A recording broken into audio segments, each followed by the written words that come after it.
सुप्रभात बच्चों। आज जो हम पाठ देखने वाले हैं योग्य चुनाव, यानी कि योग्य चुनाव कैसे किया जाता है इस पाठ में बताया है। जो सही व्यक्ति होता है यानी ईमानदार, नेक और दूसरों की सहायता करने वाला, ऐसे व्यक्ति को क्या कहते हैं, यानी कि ईमानदार, और उनका ही योग्य चुनाव होता है। तो इस पाठ को पढ़ने से पहले इस पाठ का परिचय मैं आपको देने वाला हूँ। किसी राज्य के लिए एक योग्य मंत्री की आवश्यकता थी। आप देखो, सैकड़ों युवक इस पद को पाने के लिए आए। बूढ़े मंत्री जगत राम ने बड़ी चतुराई से उनकी परीक्षा ली। जो जगत राम के मंत्री थे, उन्होंने बड़ी चतुराई से उस युवक, यानी जो सैकड़ों युवकों में से जो सही यानी योग्य है, उसे उनकी परीक्षा लेने के बाद परीक्षा ली और उन्होंने कर्मवीर को इस पद के लिए चुना गया जो ईमानदार था। तो ऐसे सैकड़ों युवकों में जो सही था व्यक्ति, कौन? कर्मवीर, उसको इस पद के लिए चुना गया। अब देखो, मंत्री बनने के लिए आवश्यक गुण केवल कर्मवीर में ही थे, जो उस राज्य के लिए मंत्री चाहिए था। और वैसे जो मंत्री है वो कौन था?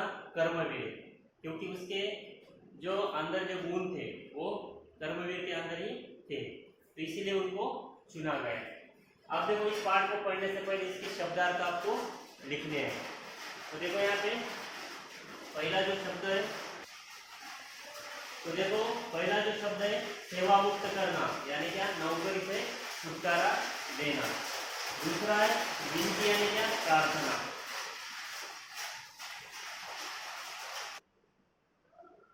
और आगे का है सेवाभावी, यानी सेवा की भावना वाला।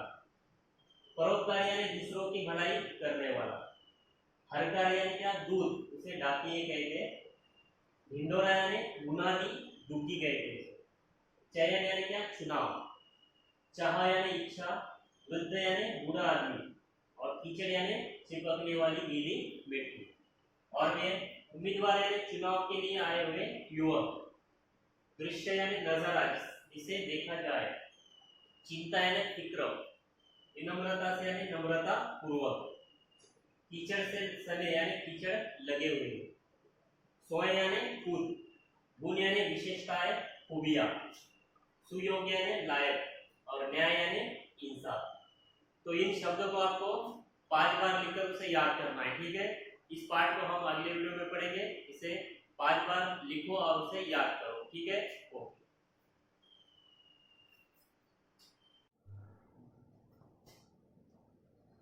सुप्रभात बच्चों, हमने पहले वीडियो में योग्य चुनाव इस पाठ के शब्द देखे और आपने उसे लिखकर उसे याद भी किया है।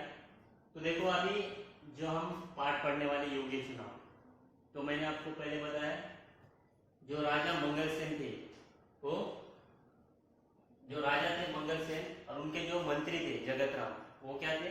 बूढ़े हो चुके थे। और उन राजा के लिए अभी जो नए मंत्री, यानी बूढ़े होने के कारण उनको अभी उस पद से क्या किया, उनको अभी उनके जगह जो हमें नए मंत्री चाहिए, तो उनके लिए उनके ही जैसा, यानी कौन? जो जगत राम जैसे ईमानदार ऐसे मंत्री चाहिए। तो इनके लिए फिर मंगलसेन ने जगत राम से क्या कहा कि तुम्हारे जैसे ईमानदार और नेक सच्चे जैसे मंत्री है, वैसे ही एक मंत्री हमें इस राज दरबार के लिए हमें चाहिए। तो ऐसे तुम एक चुनाव ले लो। तो उनको कहने के बाद उन्होंने फिर चुनाव कैसे लिया, आज हम इस पाठ में देखने वाले। तो देखो, अभी राजा मंगलसेन के मंत्री जगत राम बूढ़े हो चुके थे। उन्होंने राजा से स्वयं को सेवा मुक्त करने की विनती की। अब वो उस पद से क्या हो गए? सेवा मुक्त हो गए। अब राजा मंगलसेन ने कहा, आप पहले अपने जैसे सेवाभावी, परोपकारी और ईमानदार मंत्री का चुनाव कर लीजिए, तभी आपको सेवा मुक्त किया जा सकेगा। जब क्या करो आप, तुम्हारे जैसे जो मंत्री है, ईमानदार, सेवाभावी, परोपकारी, वैसे ही हमें मंत्री की जरूरत है। तब तक तुम वैसे मंत्री हमें दे दो और फिर तुम सेवा मुक्त हो जाओ, ऐसे राजा ने कहा उनसे, तभी आपको सेवा मुक्त किया जा सकता है। तो देखो, आगे जगत राम ने आदेश दिया राज्य में ढिंढोरा पिटवा दो कि राज्य के लिए नए मंत्री का चयन अगले गुरुवार को किया जाएगा। अब देखो ढिंढोरा पिटवाना है क्या, यानी गांव में जो एक ढोलक होता है और उससे जो हरकार यानी क्या जो दूत रहता है डाकिया, उसे बजाकर गांव गांव में क्या करते हो ढिंढोरा पिटवाते हैं, यानी सूचना देते हैं लोगों को कि आज दरबार में सभा होने वाली, तो ऐसे वो ढिंढोरा पिटवा दो, उन्होंने आदेश दिया। अब देखो कि जो चुनाव होने वाला है वो कब होने वाला है, अगले गुरुवार को किया जाएगा, इसलिए आप क्या करो गांव में सूचना दे दो। अब देखो इस पद के इच्छुक 11 बजे राज दरबार में पहुंचे। इस पद के लिए इच्छुक जो उम्मीदवार है वो कितने बजे पहुंचना है राज दरबार में, 11 बजे। हरकारे गांव गांव ढिंढोरा पीटने लगे। हरकारे यानी दूध डाकिए जो गांव गांव में ढिंढोरा पीटने लगे।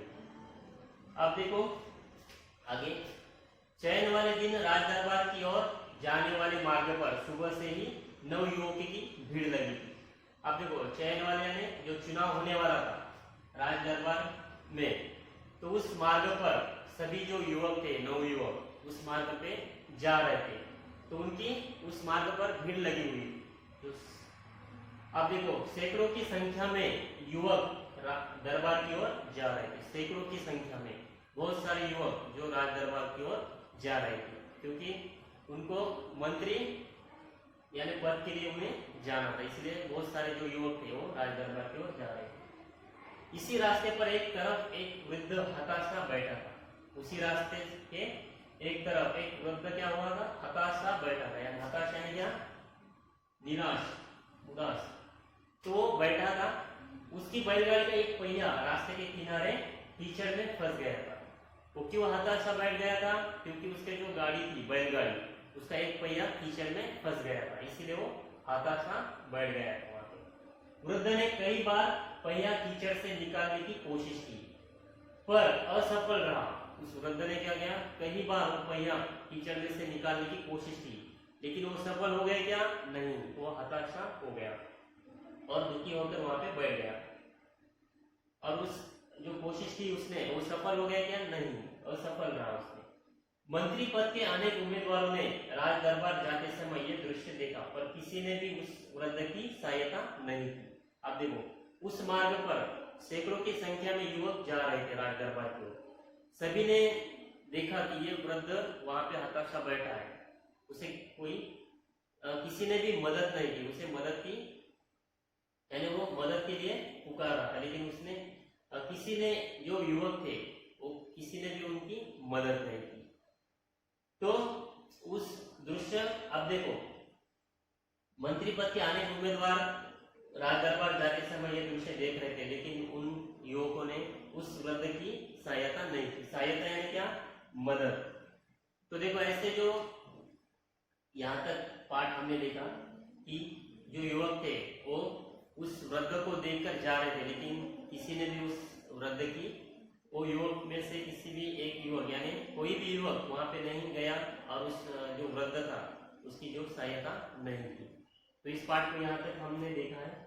अगला जो पाठ है यानी यही पाठ हम आगे पढ़ने वाले हैं, तो हम अगले वीडियो में इस पाठ को पढ़ेंगे, ठीक है। इस पाठ को एक बार फिर से आप पढ़िए और इसे समझ कर लिए, जो अगला हम पाठ इसे देखने वाले अगले वीडियो में, ठीक है।